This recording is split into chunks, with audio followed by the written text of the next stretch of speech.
आसतु आज आम बालेश्वर गोटे पारंपरिक आचार आचार भी नुह आंबुल आंबुल आचार दियोटी जाक टेस्ट आपण देहरु पाइपर ता ना हूँ राई आंबुल।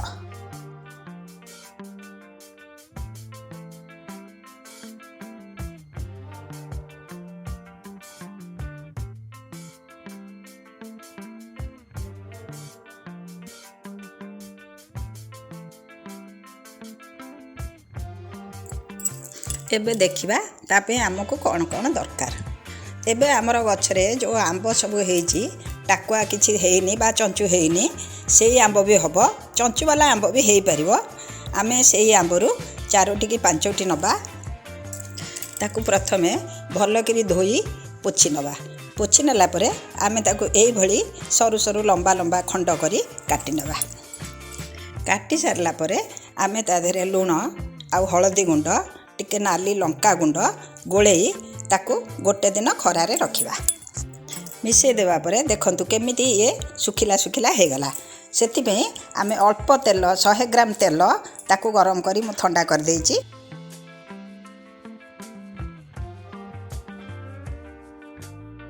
गोटे दिन परे आमे सोरिष 200 ग्राम सोरिष ताकू टिके गरम करी नबा। तार जो मॉइस्चर थिबो से सब पळेबो एवं लंका ताकू मध्य गरम कर नबा। आ अल्प मेथी ताकू मध्य आमे अल्प उषुम करी गुंड करिबा।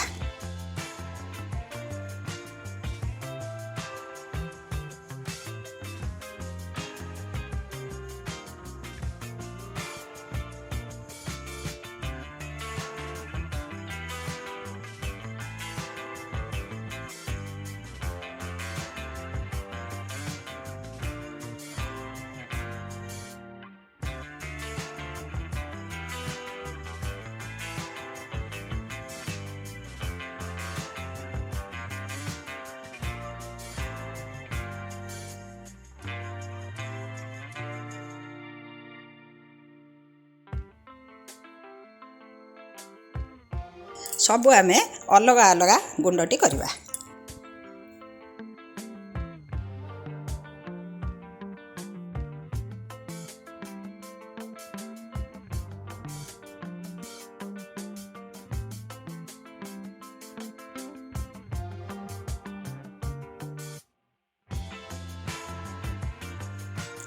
एबे देखंतु केमिति एमती अलग अलग मु सब गुंड करि नैछि।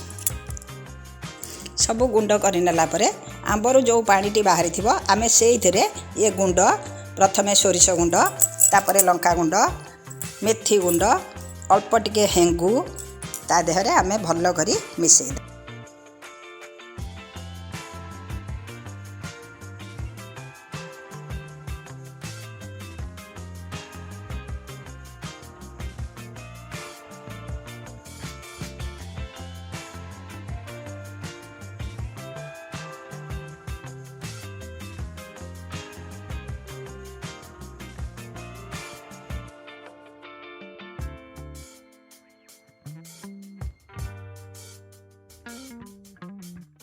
तेलटी गोलाई देला परे आमर आंबुलटीर कलर बहुत सुंदर आउ चकमक हो जिवो।